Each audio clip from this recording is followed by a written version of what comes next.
One striking difference between Antiochus the Fourth Epiphanes and the Antichrist, okay, this is one striking difference between Antiochus and the Antichrist, lies in the events surrounding the king's death, which does not fit what is known of the death of Antiochus.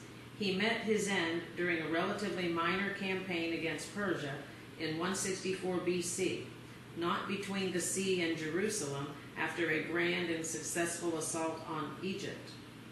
When compared to the precision of fulfillment of the previous verses of chapter 11, these verses may be looking for a greater fulfillment that is yet to come at the time of the end. The glorious holy mountain.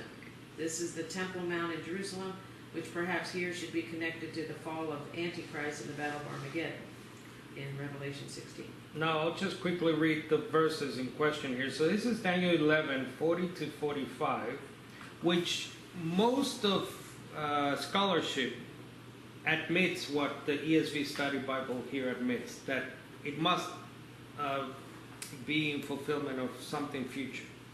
So usually what scholars do with pretty much the whole of Daniel is they're historicists. They place everything in the past and usually apply it to this Antiochus figure, who was a second century before Christ figure, who could not fit this role, right? Because Jesus calls Daniel a prophet.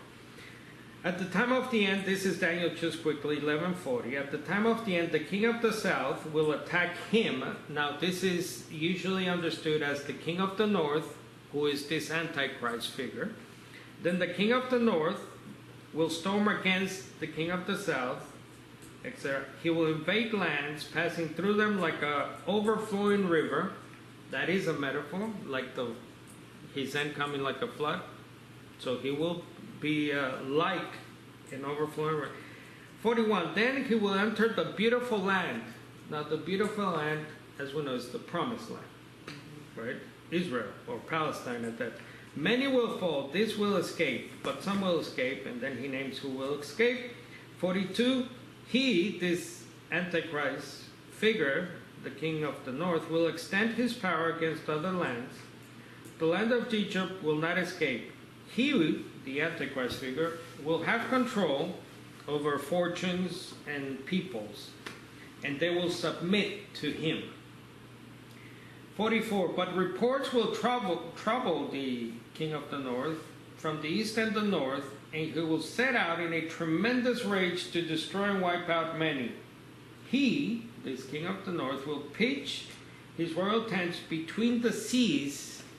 Now this is commonly believed to be between the Mediterranean Sea and the Dead Sea, the land of ancient Judea or ancient Palestine, toward the holy mountain. So further details, okay? So what's the beautiful or the glorious holy mountain? The Zion is called throughout the Old Testament.